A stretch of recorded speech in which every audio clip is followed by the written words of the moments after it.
ఆర్థికంగా కృంగిపోయారా? కుటుంబంలో సఖ్యత లేదా? చేతబడి సాతాను శక్తుల చేత పీడింపబడుచున్నారా? వివాహం జరగట్లేదా? ఉద్యోగంలోనూ వ్యాపారంలోనూ సమస్యలు ఉన్నవా? దేవుని కాపుదల కావాలని కోరుకుంటున్నారా?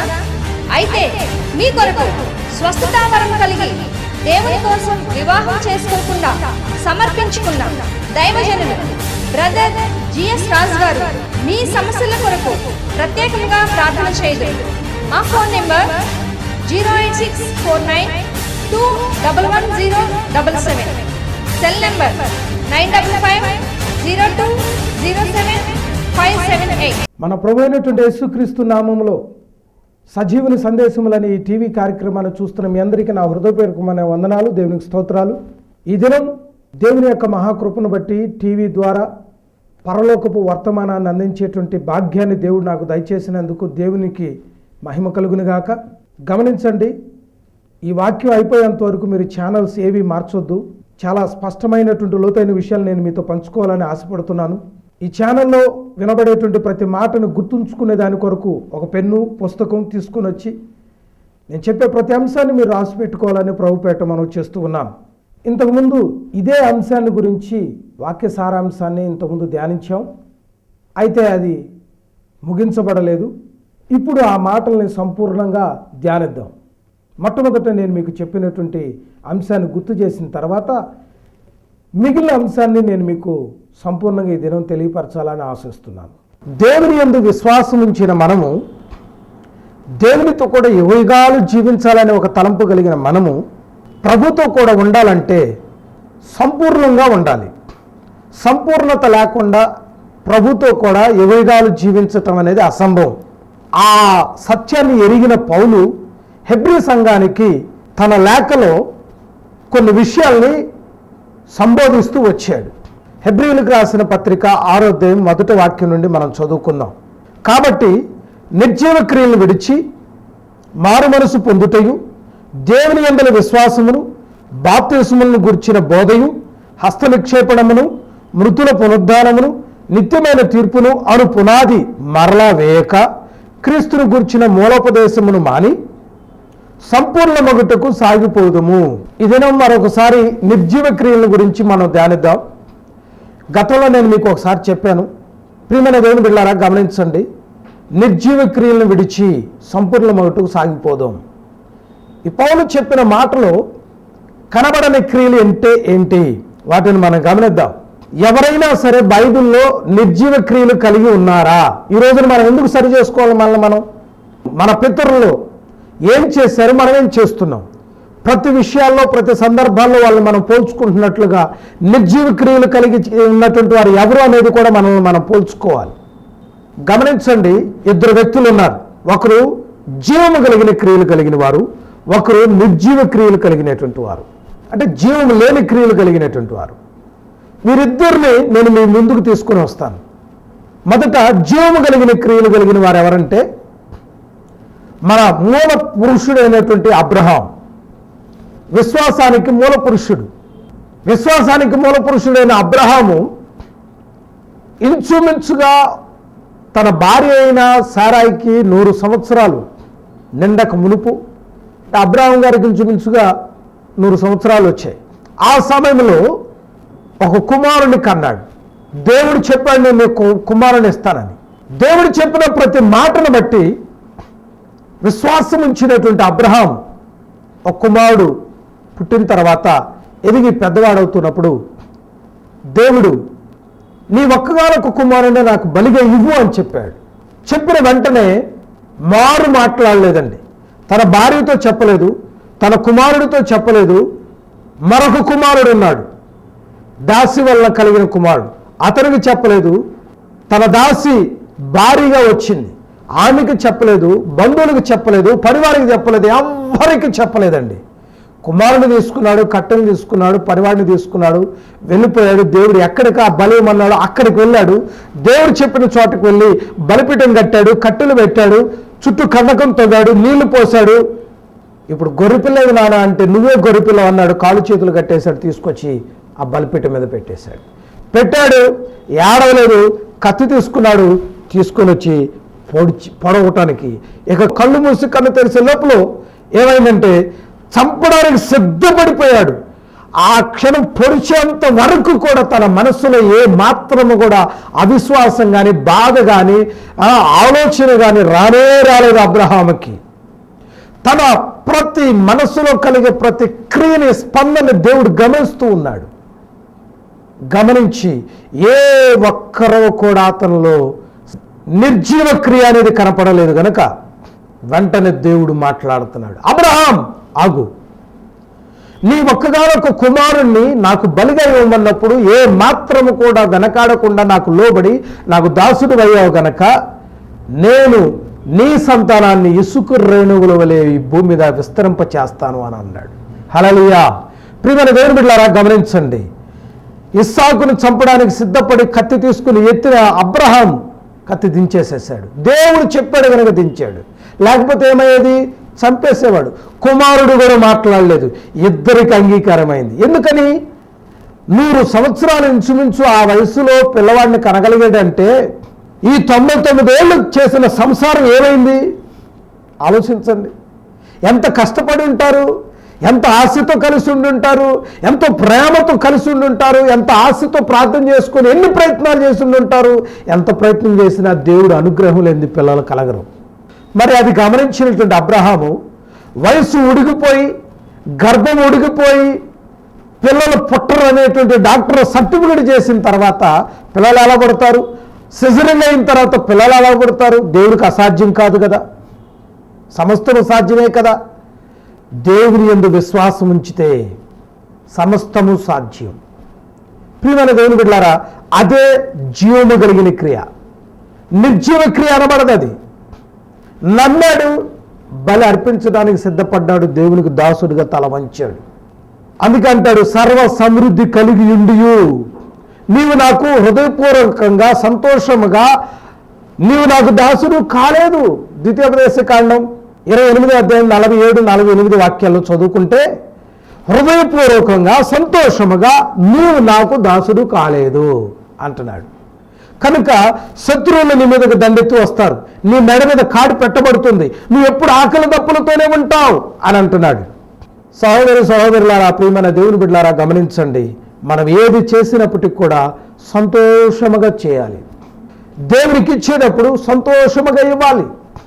భూమి మీద సంచరించేటప్పుడు యెరూషలేములో అడుగు పెట్టక మునుపు శిష్యులను పిలిచి, మీరు వెళ్ళి ఒక గాడిద ఉంది, ఆ గాడిద మీద ఆ గాడిద పుట్టును మొదలుకొని ఇప్పటి వరకు కూడా ఏ మనుషుడు దాని మీద ఎక్కలేదు, ఆ గాడిదని విప్పి తీసుకొని రండి, యజమానుడు కానీ ఎవరైనా అడిగితే ఇది ప్రభువుకు కావాలని చెప్పండి అని అన్నాడు. అలాగే వెళ్ళారు, విప్పుతున్నారు గాడిదని. యజమానుడు చూసాడే, నా గాడిదని ఎందుకు విప్పుతున్నారు, అసలు మీరెవరు ఎందుకు విప్పుతున్నారు అని అన్నాడు. మేము నజరేయుడైన యేసుక్రీస్తు శిష్యులం, ఇది యేసు ప్రభువు తీసుకొని రమ్మన్నాడు. యెరూషలేములో ఇంకా అడుగు పెట్టక మునిపే ఈ గాడిద మీదకి ఎక్కి ఆ తర్వాత ఆయన యెరూషలేములో అడుగు పెట్టాలని కోరుకుంటున్నాడు, ఇది దేవునికి కావాల్సి ఉన్నది అంటే తీసుకెళ్ళండి అన్నాడు. అంతే, మారు మాట్లాడలేదు. ఆ ఒక్కగానొక్క గాడిదని ఎంతో అల్లారు ముద్దుగా పెంచుకునేటువంటి వాడు. ప్రియమైన దేవుని బిడ్డలారా గమనించండి, మరి ఇవి ఏవి కూడా నిర్జీవ క్రియలుగా అంటే సంతోషముగా చేయని క్రియలుగా కనబట్టలేదు. అలా సంతోషంగా ఉత్సాహంగా ఇచ్చే ప్రతిదీ కూడా మీకు దీవెనకరంగా మార్చబడుతుంది. ప్రియమైన దేవుని బిడ్డలారా గమనించండి, సంతోషముగా చేయని ప్రతి క్రియ నిర్జీవ క్రియ. ద్వితీయోపదేశకాండం 28వ అధ్యాయం 47-48 వాక్యాలు చదువుకుంటే, నీకు సర్వసమృద్ధి కలిగి ఉండి నీవు సంతోషముతోనూ హృదయానందముతోనూ నీ దేవుడైన యెహోవాకు నీవు దాసుడు కాలేదు గనుక ఆకలి దప్పులతోనూ వస్త్రహీనంతోనూ అన్ని లోపములతోనూ యెహోవా నీ మీదికి రప్పించు నీ శత్రువులకు దాసుడవుదువు, వారు నిన్ను నశింపజేయ వరకు నీ మెడ మీద ఇంపు కాడి ఉంచుదును. అన్ని లోపములతోనూ. గమనించండి, ఒక లోపం కాదండి, ప్రతి విధమైన లోపం నీలో కనబడుతూనే ఉంటుంది. మరి ప్రార్థనకు వస్తావు, దేవుని వాక్యం వింటావు, ఆసక్తిగా అన్ని విషయాల్లో పాల్గొంటావు, మరి కానుకలు ఇస్తావు, దశంభాగాలు ఇస్తావు, బాప్తిసం పొందావు, అన్ని విషయాలు బాగానే ఉన్నాయి. మరి ఎందుకని ఈ కార్యం జరుగుతుంది? నువ్వు చేసే ప్రతిదీ హృదయానందముతో సంతోషముతో చేయట్లేదు కనుకనే అన్ని లోపాలు నీకు కనబడుతూ ఉన్నాయి. అబ్రహాము కూడా పండు వృద్ధాప్యం వచ్చేంత వరకు కూడా సంపూర్ణంగా ఆశీర్వదించబడలేదు. ఎందుకని? తనలో కొన్ని లోపాలు ఉన్నాయి. వాటిని సరి చేసుకునేసరికి, దేవుని మనసేంటో తెలుసుకునేసరికి అతను వయసు అయిపోయింది. ఇక పండు వృద్ధాప్యం వచ్చినప్పుడు అబ్రహామును దేవుడు ఆశీర్వదించెను అని దేవుని వాక్యంలో చదువుతాం. ప్రియమైన దేవుని బిడ్డలారా, గమనించండి, మన జీవితంలో దేవుడిచ్చేటువంటి ఆశీర్వాదాన్ని పొందాలంటే, యేసు ఎదుట సంపూర్ణంగా నిలబడాలంటే, ప్రభు రాకుండా ఎత్తబడాలి అంటే సంపూర్ణం కావాలి.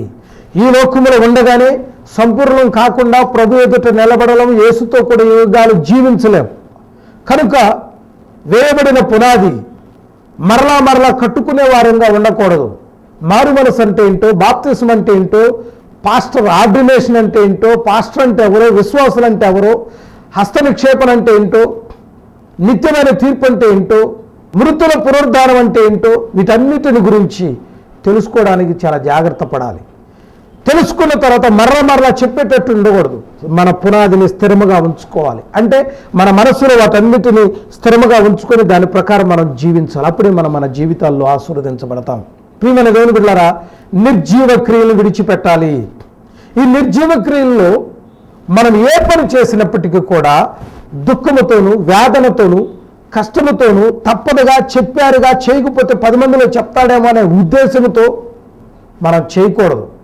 చూడండి, వివాహమైన తర్వాత అనేకులు దాంపత్య జీవితంలో కానీ, కుటుంబాన్ని నడిపించుకునే విధానంలో కానీ, భర్తకి తప్పనిసరిగా మనసు కష్టమైన తల్లిదండ్రులను బట్టు, బంధువులను బట్టు తల వంచి తాళి కట్టించుకున్నాం గనక, తప్పదు గనక ఆ తాళి అప్పుడప్పుడు కనపడుతూ ఉంటే భర్తతో చేసిన తీర్మానం వీడికి గుర్తొస్తుంటుందంట. ఏమండి, ఈయనకు మాత్రం గుర్తుండదు, తాళి కట్టించుకున్న ఆమెకు మాత్రం గుర్తుంటుంది, కానీ ఆయనకు మాత్రం గుర్తుండదు. ఈ గుర్తు చేసుకొని మనసు కష్టమైనా, ఇరుకైనా, ఇబ్బంది అయినా, కష్టాలు వచ్చినా, ఇరుకులు వచ్చినా, ఆకలి తప్పులు కలిగినా ఈ తాళిబొట్టు తాడు చూసుకుని ఏడ్చుకుంటూ అయ్యో పాపమని చేస్తూ ఉంటుంది. సంసార జీవితాన్ని నడిపించుకుంటూ ఉంటుంది.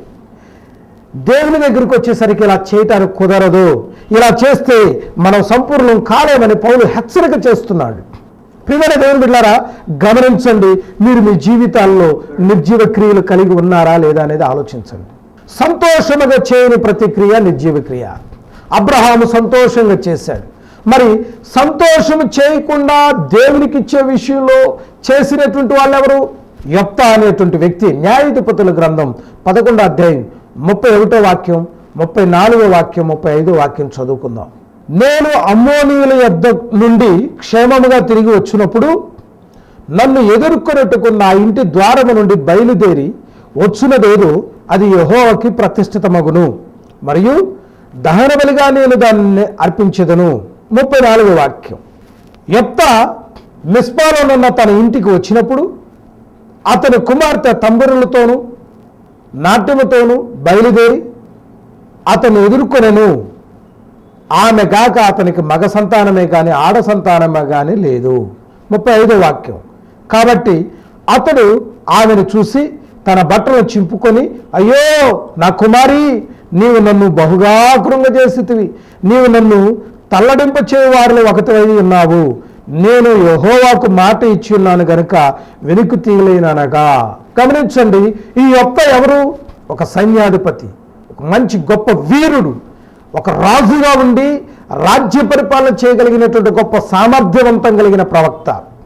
అలాంటి వ్యక్తి, అతనికి ఒక్కగానొక కుమార్తె, ఇజ్రాయేలీయులకు రాజుగా ఉన్నటువంటి వ్యక్తి, నాయకుడిగా ఉన్నటువంటి వ్యక్తి, ఒక్కగానొక కుమార్తె, ఆమె తప్ప మగ సంతానం కానీ ఆడ సంతానం కానీ లేదు. మరి అలాంటప్పుడు ఏం జరిగింది? అమ్మోనీయులతో యుద్ధం చేయడానికి వెళ్తున్నాడు. వెళ్ళేటప్పుడు ప్రార్థన చేసుకున్నాడు, దేవుడా, నాయనా యెహోవా, నాకు గనక అమ్మోనీయులను సర్వనాశనం చేసి వారు కలిగినంత కొలసమంతా దోసుకొని వచ్చేటప్పుడు, నాకు జయమును అనుగ్రహిస్తే, వచ్చేటప్పుడు నా రాజద్వారములు నా ప్రజల మధ్యలోనికి వచ్చేటప్పుడు మొట్టమొదట ఆకాశం అందే కానీ భూమి మీదే కానీ మొట్టమొదట నన్ను ఎదుర్కొన్నట్టుగా ఏది వచ్చిందో దాన్ని నీకు బలిగా ఇస్తాను అని చెప్పి మొక్కున్నాడు. దేవుడు ఆ ప్రార్థన ఆలకించాడు. యుద్ధానికి వెళ్ళారు, జయం కలిగింది. వెంటనే తిరిగి సంతోషంగా తిరిగి వస్తున్నాడు. ఈ వార్త ఇంటి వారికి వాళ్ళందరికీ వినబడింది. సంతోషంతో తన కుమార్తె మొట్టమొదటి నేనే విష్ చేయాలి, నేనే మొట్టమొదటి పలకరించాలి, శుభం చెప్పాలి, ఆహ్వానించాలని చెప్పి తంబూరులతో, నాట్యములతో, పరికత్తెలతో సంతోషంతో ఎగురుకుంటూ అందరికంటే ముందు వచ్చి అతన్ని ఎదుర్కొనడానికి వచ్చినప్పుడు అతడు ఈమెయితే సంతోషంగా ఉంది కానీ అతను మాత్రం దుఃఖంతో తల్లడిల్లిపోతున్నాడు. అయ్యో కుమార్తె, ఎంత పని చేసావమ్మా, నువ్వు ఎందుకు వచ్చావమ్మా మొట్టమొదట నన్ను విష్ చేయటానికి. ఈమె ఎంత సంతోషంగా ఉందో కుమార్తె, ఆయన అంత దుఃఖంగా బట్టలు చింపుకొని ఏడుస్తున్నాడు. నన్ను తల్లడింప చేయువారిలో దుఃఖపడేటట్టుగా చేయువారిలో ఒకదాని అయితే నేను దేవునికి మాట ఇచ్చానే, అసలు నువ్వు ఎందుకు వచ్చావు. చూడండి, ఒక్కగానొక్క కుమార్తెని ఎంత గారాభంగా ప్రేమగా అల్లారు ముద్దుగా ఎన్నో తలంపులతో ఎన్నో ఆశలతో బిడ్డలు పెంచుకుంటున్నాడు. ఆలోచించండి, ఈ రోజుల్లో బిడ్డలను కన్నా తల్లిదండ్రులు ప్రతి ఒక్కరూ అలాంటి తలంపులు కలిగినప్పుడు పిల్లల యొక్క పొరపాట్లు, వారు చేసేటువంటి పనుల వల్ల మనస్సు ఎంతో బాధపడి తల్లడిల్లిపోతూ ఉంటారు. అందుకని అంటాడు, దేవుని కంటే దేవుని ఎక్కువగా ప్రేమించొద్దు అని అంటాడు. అంటే దేవుని కంటే కూడా ఈ లోకంలో భార్య అయినా భర్త అయినా పిల్లలైనా మనుషుల్ని ఎవరిని ప్రేమించకూడదు. ప్రేమిస్తే అది విగ్రహారాధనతో సమానం అన్నాడు. ప్రియమైన దేవుని బిడ్డలారా, గమనించండి, మన జీవితాల్లో దేవుణ్ణి అమితంగా ప్రేమించాలి. దేవుని మాత్రమే లోబడాలి. దేవునికి మనం దాసోహం కలిగిన వారముగా ఉండాలి. ఈ యొక్క ఒక మంచి ప్రవక్త, యుద్ధ వీరుడు, సైన్యాధిపతి, ఒక నాయకుడు, రాజుగా ఉన్నటువంటి వ్యక్తి. అలాంటి వ్యక్తి గొప్ప దేవుని యందు ఆసక్తి కలిగినటువంటి వారిలో ఒకడని చెప్పి బైబిల్లో రాయబడి ఉంది. మరి కుమార్తె ఎదురొచ్చింది. దేవుడు మరి పక్షిని తీసుకొని రావచ్చుగా, జంతువుని తీసుకొని రావచ్చుగా, తన కుమార్తెను ఎందుకు తీసుకొని రమ్మన్నాడు? కుమార్తెను అమితంగా ప్రేమించాడు గనక. మరి అబ్రహాము ప్రేమించాడు కదా తన కుమారుణ్ణి. అబ్రహాము తన కుమారుని బలిగా అర్పించేటప్పుడు చంపొద్దు అన్నాడు. మరి ఈ యెఫ్తా తన కుమార్తెను బలిగా అర్పించడానికి అంగీకరించాడు దేవుడు. ఎందుకని? సంతోషముగా చేయట్లేదు దేవునికి. కానీ దేవుని యందు ఆసక్తి కలిగిన వారిలో ఒకడు యెఫ్తా. దేవుని మందిరం పరైనా, దేవుని సేవ అయినా, దేవునిది అది ఏదైనా సరే దేవుని విషయాల్లో ఆసక్తి కలిగినటువంటి వాడు యెఫ్తా. మరి ఇంత ఆసక్తి కలిగినటువంటి వాడు దేవుని కంటే అమితంగా ప్రేమించిన తన కుమార్తె వచ్చేసరికి తల్లడిల్లిపోయాడండి. అంటే ఈ రోజుల్లో ఉత్సాహంగా సంతోషంగా ఏ పనులు చేసినప్పటికీ, దేవునికి ఇచ్చే విషయంలో నువ్వు హృదయపూర్వకంగా ఇస్తున్నప్పటికీ, దేవుని కంటే, దేవుని సేవ కంటే, దేవుని పరిచర్య కంటే, దేవునికి ఇచ్చేదానికంటే ఎక్కువగా ఈ లోకంలో ఏది ప్రేమించకూడదు. సేవకుల కంటే ఎక్కువగా ఏది ప్రేమించకూడదు. అది విగ్రహంతో సమానం. ఆలోచించండి ప్రియమైన దేవుని బిడ్డలారా, ఇజ్రాయేల్ ప్రజలకు ఆ రోజుల్లో నాయకుడు లేడు. ప్రవక్తే నాయకుడు, రాజు, యుద్ధశాలి. ఇక అంతే. దేవుని సేవకుని మాటకి తల వంచేవాళ్ళు, దాసులయ్యేవాళ్ళు, రాజైనా, ప్రజలైనా, మంత్రులైనా, ప్రధానులైనా. ఈ రోజుల్లో ఏం జరుగుతుందో తెలుసా? సేవకుడి మాట లెక్క లేకుండా పోతుంది. ఈ రోజుల్లో రాజకీయ నాయకులు ఏం చేస్తున్నారో తెలుసా? కొంత సొమ్ముని సేవకులు అనుగ్గా ఇచ్చి, అయ్యా మా కొరకు ప్రార్థన చేయండి అనేసరికి, వారు ప్రార్థన చేసేసరికి, ప్రజలందరూ వాళ్ళకు ఓటేసేసరికి సేవకుడు నిలబడాల్సి వస్తుంది. అయ్యా మాకు ఈ పని చేయండి, ఆ పని చేయండి అని. ఈ రోజుల్లో సేవకుడు మాట ప్రజలు వింటారని సేవకుడి దగ్గరికి వచ్చి సేవకుడిని, ప్రజల్ని మోసం చేసే నాయకులు కానీ ప్రజలు కానీ లేకపోలేదు ఈ రోజుల్లో. చూడండి, గజిబిజి అయిపోతుంది ఈ రోజుల్లో ఆత్మీయ జీవితం. వాక్యంతో పోల్చుకుంటే మనం ఎక్కడో అడుగు భాగంలో ఉంటాం. వాక్యానుసారంగా జీవించే జీవితం కనపడట్లేదు. ప్రియమైన దేవుని బిడ్డలారా, గమనించండి, యెఫ్తా తన కుమార్తె విషయంలో తల్లడిల్లిపోయాడు. అప్పుడు కుమార్తె అంది, తండ్రి, డాడీ, నేను వెళ్ళి దేవుని సన్నిధిలో కొద్ది దినాలు నేను ప్రార్థన చేస్తానయ్యా. 2 నెలల వరకు కూడా నాకు గడువు డాడీ. ఆ 2 నెలలు దేవుడు నన్ను ఎందుకు పుట్టించాడు, నా కన్నికత్వాన్ని గురించి నేను దేవుని అడుగుతాను, ఒక 2 నెలలు నాకు టైం అని చెప్పి తన పనికత్తెలను తీసుకొని అందరిని తీసుకొని వెళ్ళి ఉపవసించి ప్రార్థన చేసింది, మొరపెట్టింది. 2 నెలల వరకు అమోరీయుల మీద వారికి జయం కలిగింది, కానీ సంతోషమే లేకపోగా రాజు, ప్రజలు అందరూ దుఃఖపడుతూ ఉన్నారు. ఈమె కూడా దుఃఖపడుతుంది. రాజ్యంలో సంతోషమే లేదు. జయం కలిగిందనే కానీ సంతోషం లేదు. గమనించండి ప్రియమైన దేవుని బిడ్డలారా, అంటే దీని అర్థం ఏంటంటే వారు సంతోషముగా చేయలేదు. దేవునికి మొక్కుకున్న మొక్కుబడి కూడా సంతోషంగా చేయట్లేదు యెఫ్తా. సరే, బలి అవ్వడానికి కూడా గడువు అడిగింది తండ్రిని 2 నెలల వరకు. ఆ తర్వాత ఏం జరిగిందంటే 2 నెలలు గడిచిన తర్వాత ఆమెని బలిగా ఇవ్వడం జరిగింది. మరి దేవుడు నరబలిని కోనేవాడా? ఎందుకు ఆ రోజున యెఫ్తా తన కుమార్తెను బలిగా అర్పించడానికి అంగీకరించాడు? బలి చేశారు, అయిపోయింది. ఆ తర్వాత మగ సంతానం ఆడ సంతానం లేదు. ఇక యెఫ్తాను గురించి ఎక్కువగా రాయబడలేదు, అంతటితో చాప్టర్ క్లోజ్ అయింది. కారణం ఏంటో తెలుసా? యెఫ్తా ఆసక్తి కలిగినటువంటి వాడు దేవుని విషయంలో. అలాంటి వారి యొక్క చరిత్ర అంతటితో ఆగిపోయిందంటే నిర్జీవ క్రియ కలిగి ఉన్నాడు గనుక. దేవునికి చేసేటప్పుడు, దేవునికి ఇచ్చేటప్పుడు, దేవుని విషయాల్లో పాల్గొనేటప్పుడు, దైవ సంబంధమైన విషయాల్లో ఆసక్తిగా ఉత్సాహంగా మనం పాల్గొనాలి తప్ప, హృదయానందముతో దాసులు అవ్వాలి తప్ప, సంకుచితమైన మనసుతోనూ, విచారముతోనూ, దిగులుతోనూ, అయిష్టంగాను, ఆసక్తి లేకుండా మనం పాల్గొనకూడదు. కొంతమంది సంఘానికి వెళ్తారు, మా పాస్టర్ గారు ఊరుకోడండు సంఘానికి వెళ్ళకపోతే అని చెప్పి వస్తారు. మరికొంతమంది సంఘానికి వస్తారు, ఎంటర్టైన్మెంట్ కొరకు వస్తారు, టైంపాస్ కొరకు వస్తారు, వారి యొక్క ఆశలు కోరికలు నెరవేర్చబడే దాని కొరకు వస్తారు, రకరకాల తలంపులతో దేవుని మందిరానికి వస్తారు, రకరకాల తలంపులతో దేవుని వాక్యం వింటారు, రకరకాల తలంపులతో దేవుని మీద ఆసక్తిని చూపిస్తారు. కానీ తీరా వారు నడిచే నడవడికలో మేలు జరగకపోయేసరికి దేవుని వదిలించుకొని దేవుడు లేడు, ఏమి లేడు, అసలు దేవుడైన వారు ఉంటే ఇట ఎందుకు జరిగిద్ది, మా అబ్బాయి ఎందుకు చచ్చిపోతాడు, లేకపోతే మాకెందుకు ఇటు జరిగిద్ది, అలా ఎందుకు జరిగిద్ది, ఇలా ఎందుకు జరిగిద్ది, సేవకులు ఇట్ట, వాళ్ళు ఇట్ట, వీళ్ళు ఇట్ట అని విమర్శించే విమర్శనాత్మకమైనటువంటి మాటలు బయటకు వస్తాయి.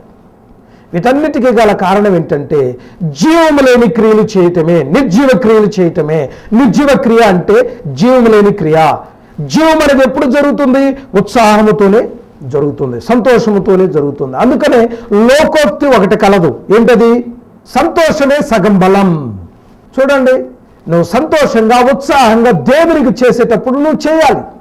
పరిచర్య కావచ్చు, లేకపోతే కానుక కావచ్చు, దశంభాగం కావచ్చు, కృతజ్ఞతార్పణ కావచ్చు, మొక్కుబడి సందా కావచ్చు, నువ్వు దేవుని కోసం ఏ పని చేసినా ఉత్సాహంగా సంతోషంగా ఇవ్వాలి. కొందరు సేవకులు లేదా కొంతమంది వ్యక్తులు దేవుని పని నిమిత్తమే సందా అడిగేటప్పుడు, ఏమంటే నువ్వు ఇచ్చేది దేవునికే కదండి అంటే, మాకు దేవుడు ఉన్నాడండి అని అంటారు వాళ్ళు కష్టంగా. ఇక ఇన్నిసార్లు అతను అడుగుతుంటే ఇక అతనికి సరిపోదు అని చెప్పి ఇస్తాడే తప్ప హృదయపూర్వకంగా దేవుడు అది తీసుకొచ్చి పనిచేసిన దీవెన ఉండదు, అది ఇచ్చిన వాడికి దీవెన ఉండదు. హృదయపూర్వకంగా ఉత్సాహంగా చేయవాడికి జీవం అనేది తనలో నుండి ఉబుకుతుంది అని దేవుని వాక్యం చెప్తుంది. మరి చూడండి, అబ్రహాము కుమారుణ్ణి తన కుమారుని తీసుకొచ్చి బలిచ్చేటప్పుడు ఆగు అని అన్నాడు. మరి యెఫ్తా తన కుమార్తెను బలిగా ఇచ్చేటప్పుడు ఆగు అనలేదు, మౌనంగా ఉన్నాడు. ఎందుకని?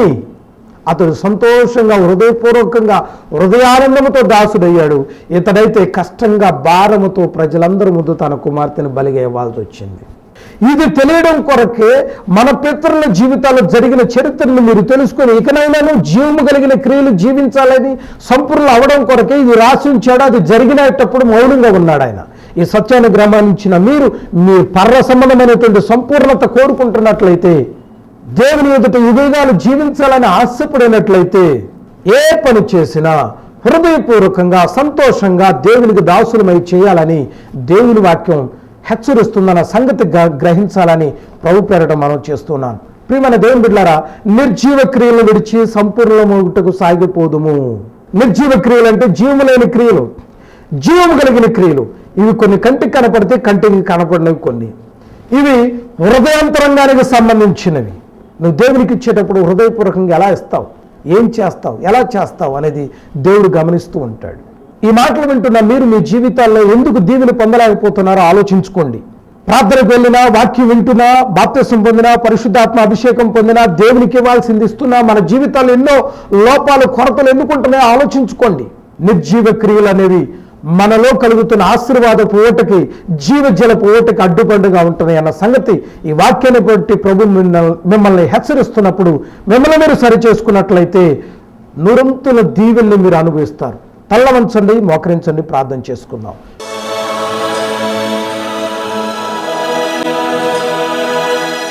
ప్రేమ కలిగిన తండ్రి, జీవాధిపతి నీకు స్తోత్రం నాయనా.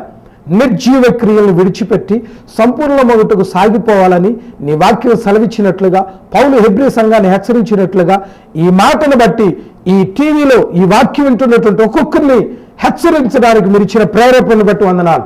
ఈ మాటలు వింటున్న వారి జీవితాల్లో నాయన మార్పులు కలుగుచేయండి. నిర్జీవ క్రియలను విడిచిపెట్టి జీవము కలిగిన క్రియలు కలిగి అత్యానంద భరితముగా నీ సన్నిధిలో ప్రతి విషయంలో పాల్పంపులు పొందేటట్టుగా తీర్చిదిద్దండి. ఈ మాటలు వింటున్న ఒక్కొక్కరి జీవితాల్లో గొప్ప మేలు, ఆశీర్వాదాన్ని కలుగుచేయండి.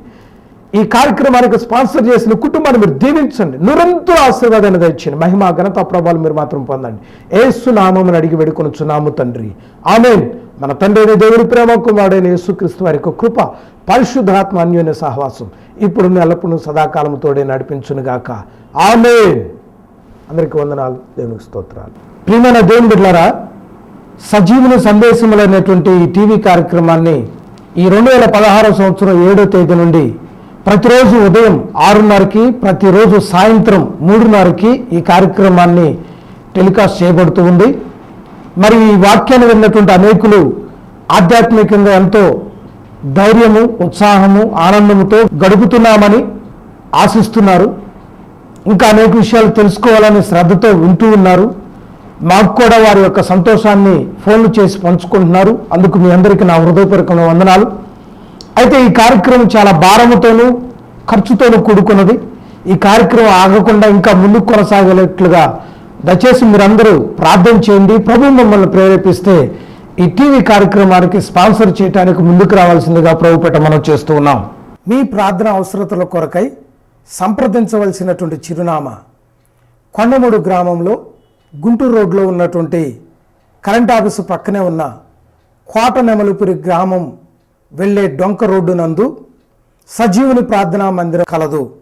రాజుపాలెం మండలం, గుంటూరు డిస్టిక్, ఆంధ్రప్రదేశ్. మా ల్యాండ్ నంబర్ 08649211077. Cell number 9550207578.